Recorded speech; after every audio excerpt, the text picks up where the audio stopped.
I delivered a lecture in a commencement address in Michigan, I think in May of 2019. Yeah, I put it on my website. Right. So on that speech, basically the speech is about the making choices, right? So if I need to, talk to some of the younger generation, right, the next generation, what are the one or two things I can teach them, right? So I kind of felt that, what are the choices I have made in my life, right? So a lot of the time, every single day when we wake up, right, we literally make some choices. Either it's a good choice, either it's a bad choice. Right. I made some good choices in my life, meeting with a person like you or Francis Hasselbein, right? And I learned from them, right? And so even though at that time I didn't know you, right? So but I think I made that choice, and how that choice, that right choice, meeting with Marshall Goldsmith changed my life, right? In a positive direction. So one of the idea what I have on this, after this whole lecture I delivered is that it was when I put in the YouTube, it almost had 1 million view of that particular, right? And I received thousands of email, mostly from younger generation, not business people, right? So I was thinking about how can I develop a book on making choices. So I've been looking back, what are the choices, like even on that book, I'll be discussing a little bit about what I learned from you, what I learned from Francis, even from my grandfather, some of the things. A lot of the time, what I'm finding is that current generation, they are not spending enough time with their grandparents or with their parents, right?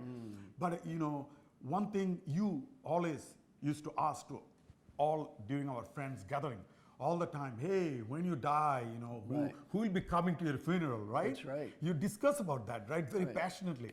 And I'm trying to take that same question, asking them, right? And in fact, there's so many parents and grandparents wrote to me because I share, after that talk, I shared about what are the 3 things I learned from my grandfather, right? So he used to tell me, Subir, choose the number between 0 and 9. What is more powerful? So every time you choose 9, he used to say, no, 0. 0 is more powerful. I said, why, Grandpa? He used to say, in front of 0, as soon as you put a number, then it becomes more powerful. But without it, without any number, it doesn't have any value. So from no value, it became some value. 9 has some value.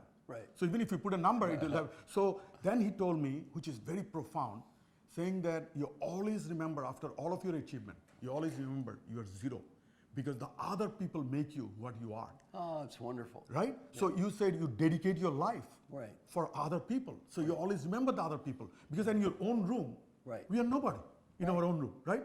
So rest of the other people make you Marshall Goldsmith or make me Subir Chowdhury, right? That's right. And so our goal should be, and that's what you are doing. Like even with the MG 100, you are literally dedicating to giving back to them all of your knowledge for free, right? So that is one of the things, in fact, you also told me several times, Subir, you should do the similar thing, give all the knowledge. And hopefully I'll do that, because I've been inspired by you. But I think that is one of the, and it's not finalized yet, but that is one of the book I'm planning to work on right now, on making choices. Very exciting. And, one of the things we're going to talk about, especially for younger people, is how the small choices every day, not just the big ones. Exactly, yes. The small ones. For example, I was talking with my son about how many people waste time on things like playing video games. And my son said, Daddy, you know nothing. People waste even more time watching others play video games. Yes. And there's a website called PewDiePie. 20 billion views, views. World Wrestling, 35 billion views. Just billions of hours wasted on this. Absolutely. And our research is very clear. If you want to have a great life, live your own life. Yes. Don't live other people's lives. Don't watch PewDiePie or World Wrestling or the football game. They don't care about you. Live your own life. Live your own life. And my daughter Kelly, who you've met, and we've done some interesting research, and the research is pretty clear.